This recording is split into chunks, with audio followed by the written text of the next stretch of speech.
Hi folks, the Filipina P here. And I don't usually do reaction videos. In fact, I think I've only done about 3 or 4, but somebody sent me a video about how relationships are basically just a roll of the dice. And after watching it, I decided it was a video worth discussing.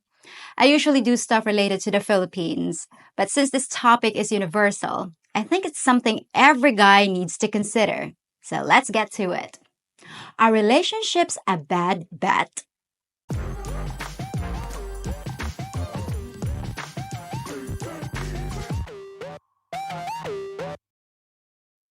So this video is from a channel called Psychacks.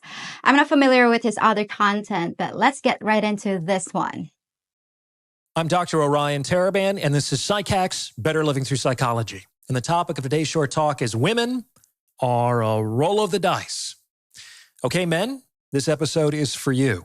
As I've previously discussed, dating is an extended hiring process in which you, the man, are the employer, because you, the man, are in a position to extend an offer to the woman and not the other way around.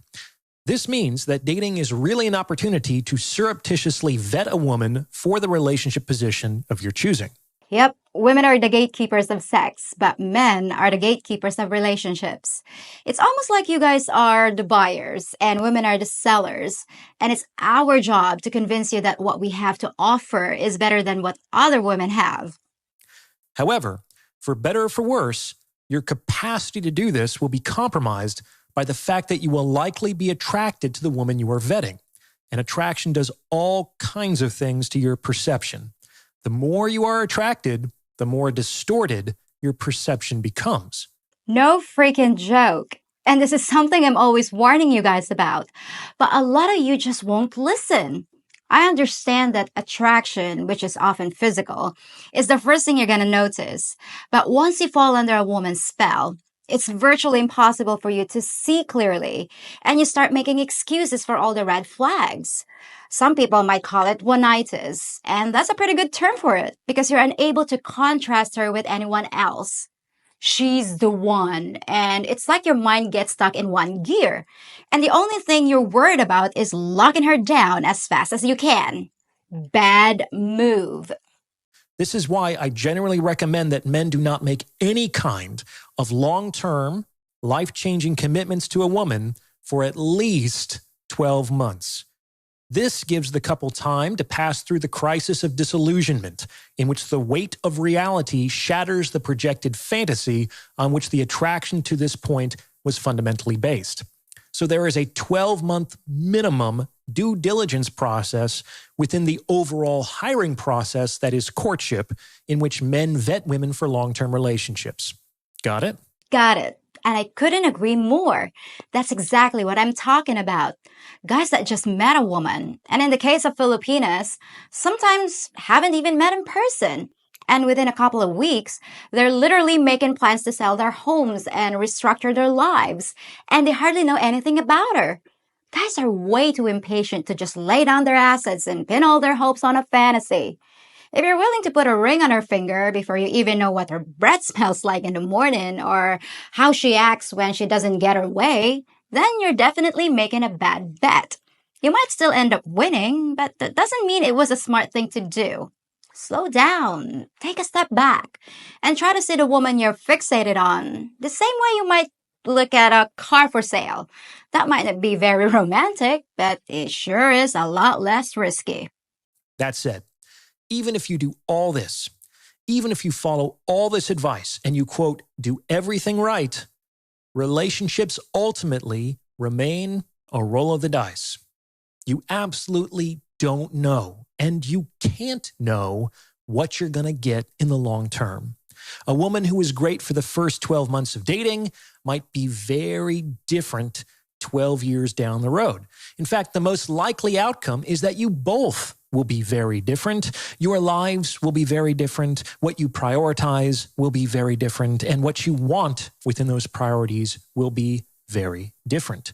On some level, it's quite strange that we expect the same person to meet these evolving needs and wants and priorities even decades later. But that's apparently still how we operate as a culture. Yeah, because the new car smell's gone. The honeymoon phase is long over. And the cute way she laughs or the way she talks with her mouth full no longer seems so attractive. And that torrential flood of sexual energy has dried to a trickle. And like the good doctor says, it gets even worse because what you think you wanted and even the person that you were changes over time. Think of it this way. It's like both of you are pieces on a chessboard, and every time your goals and priorities change, you take a step forwards, backwards, or sideways. Now, what are the chances that after a decade, your pieces will still be next to each other on the board? It might happen, but how can you know? The upshot is that no matter how well you vet a woman, no matter how much due diligence you perform, you will ultimately be rolling the dice with respect to that particular relationship. There's no way around it. So what you have to understand is that all relationships with women are a form of gambling.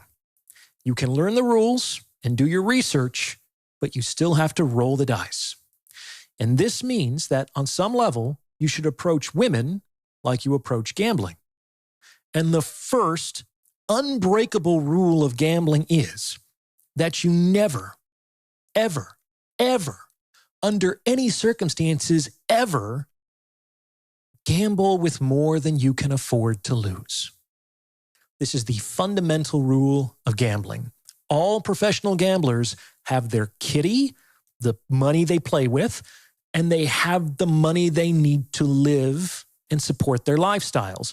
The two must remain separate and distinct. When a gambler starts to play with the money he needs to live is precisely the moment he crosses over into a gambling addiction. And that doesn't lead anywhere good. Professional gamblers can continue to play precisely because they keep their kitty separate from the money they need to live. Well, I don't know if I want him playing with my kitty, but he makes a good point about not risking more than you're prepared to lose, which is why you shouldn't be forking over your life savings. Ever. That way, they can stay afloat even if they get completely cleaned out at the tables. This is really important to remember because whether we like it or not, all relationships end. However, in our culture, relationships don't really end equally. Now, unless you're counting death as a failed relationship, I don't agree that they always come to an end. I know lots of couples that lasted till one of them passed away, but it's true that the odds aren't in your favor. Here's a cold, hard fact. If you're lucky, a maximum of only one relationship in your entire lifetime will go the distance. I mean, think about all the relationships you had. Not a single one lasted. And if you're currently in one, all you can do is hope. But no matter how positive you feel right now, history shows that chance is against you. I hate to say it, but statistically speaking, your current relationship probably won't make it either. Many years ago, a mentor of mine was consoling me after a heartbreak. He told me, Orion, a woman is like a tsunami. When she leaves, she takes everything with her. I can't remember if I laughed or not because it might still have been a little too close to home, but the man had a point. Women are generally the ones to leave. They disproportionately initiate breakups and divorces. And when they leave, they can take a lot with them. And this means, like a responsible gambler, you can't ever give them more than you can afford to lose. I don't just mean this from the perspective of resources, though that is certainly important. If you're concerned about your resources, then just don't sign the marriage contract. And if you absolutely must for some reason, then make sure you get a strong negotiated prenup. Before you do, no exceptions. Absolutely. You all know how I feel about this subject because I've said it like a billion times now. I know some of you out there disagree with me and you think that getting a prenup means that you don't trust your future wife or that you're setting yourself up to fail. But we've already established that most relationships eventually end. I'm sure you've heard the analogy, but would you jump with a parachute that had a 50% failure rate? Just consider a prenup like a backup chute. What's the problem? But I also mean this from the perspective of your emotional investment. It's important to protect your heart. If you go all in emotionally, then you're going to be completely devastated when that relationship ends. And trust me, you don't have unlimited emotional resources. It's very difficult, if not functionally impossible, to go all in emotionally more than a few times in your life. So the first rule of gambling makes sense. Never play with more than you can afford to lose. That said, some people love to resist this advice. They balk, "Oh, Orion, what's the point of love if you hold back? Love is all about going all in. Otherwise, why even bother? It's just not worth it, and I wouldn't settle for anything less anyway." This is the most common rebuttal I hear to this fundamental rule. And in my experience, the reason behind this rebuttal differs depending on the gender of the rebuttee. Allow me to explain. Now, if I hear this objection from a woman that she wants all in or nothing, well, I just sort of chuckle to myself, because that's kind of like the casino insisting that I raise my bet. And it's like, no shit, the casino would want me to do that. After all, the house always wins, doesn't it? Now, casinos can set like minimum standard bets at their tables. However, if a casino were to insist that players gamble with their entire holding in order to play, well, they probably wouldn't have a lot of customers. And those they did receive, in all likelihood, wouldn't be very happy customers for very long. This objection serves the house's best interests, not its customers. So just smile and move on. However, sometimes this objection comes from men. When the objection comes from a man that he wants all in or nothing, it's somewhat more puzzling, but I'll explain where it's coming from. These men are really in to the emotional component of their relationships. Like I've said, most people, men and women, most people want to be the adorer in their relationships, because it's the adorer who gets to feel the feelings. And the best feeling that adorers get to feel is the feeling of being with the one they love, which, when everything is going well, is one of the best feelings in the entire world. Relationships are like gambling in the sense that the higher the stakes, the more you're going to feel. You can play it safe and just bet with nickels, but you probably won't feel anything one way or the other. You might not ever lose your shirt, but you also won't ever really get ahead, so why bother playing? The men who insist on going all in don't do so because they hope to win big. They might, temporarily, but this is the less likely outcome, and the house always wins in the end anyway. They insist on going all in because they are chasing an emotional experience. They want to feel something. And just like a gambling addict, they might not be able to feel something unless the stakes are very, very high. So you should be cautious with respect to following these people's advice. I'm not sure I agree with that advice, at least not until we figure out exactly what he means by holding something back emotionally. As I've said before, we have a saying in Tagalog that gives that same warning. Huwag magmahal ng lubusan, magtira para sa sarili, which translates to, don't love 100%, save some for yourself. But what does that actually look like? I'm not gonna let myself love you as much as I could. Even if that's a smart strategy, is it even possible? Is love something you can consciously control? Maybe he means trust but verify. Keep your eyes open for signs of shady behavior so you don't get caught off guard. Well, sure, I think that's wise. Or have a backup plan as far as what you do if things don't work out. Great idea. Maybe it just means accepting the fact that the relationship probably won't last forever, which is something I can do while still giving all my love. And as far as raw emotion, how do you put a limit on that? And should you even try?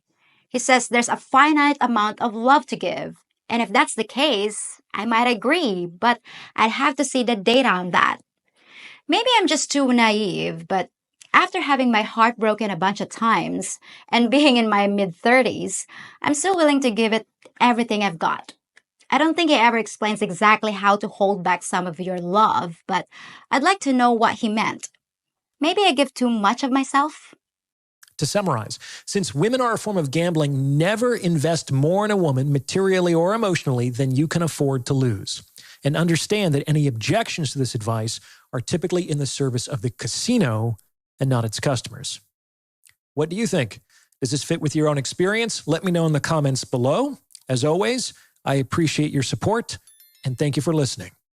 Well, thanks for that, Dr. Taraban. I enjoyed your video, and maybe sometime we'll take a look at another one. And now I'd like to add my final thoughts. I understand the gambling analogy, especially as it relates to a man risking his assets. But I'm not convinced that relationships are necessarily a zero-sum game with only one winner and one loser. If you understand the rules and place your bets wisely, it's possible for both parties to win. But I do agree that in cases where there's only one winner, it's always the house. Now, I know I'll probably catch hell for saying this, and I freely admit I could be wrong. But the more I study the subject, the more I'm convinced that men love more deeply than women, which puts men at the bigger disadvantage of not knowing when to fold their hand. Women are quicker to cash in their chips, leaving men with the short stack. But if you protect your initial stake in the form of a prenup, you can cap your losses, at least financially. And if you're smart about who you sit down with in the first place, I think it's still a game worth playing. Well, that's it for this episode. And if you enjoyed this reaction format, just let me know in the comment section. In the meantime, I'll be cooking up something good for Tuesday, and that's something you can bet on. Till then, folks. If you think about it, I'm kind of like your stewardess, making sure you stay in an upright position during the video and guiding you to the exits. The exits of all your worries about life in the Philippines. The captain has asked that you please give a thumbs up on this video and subscribe to this channel. And for your entertainment, we have a selection of other in-flight movies for you to enjoy. In the case of an emergency landing, place your head between your knees and kiss your ass goodbye. Have a nice flight!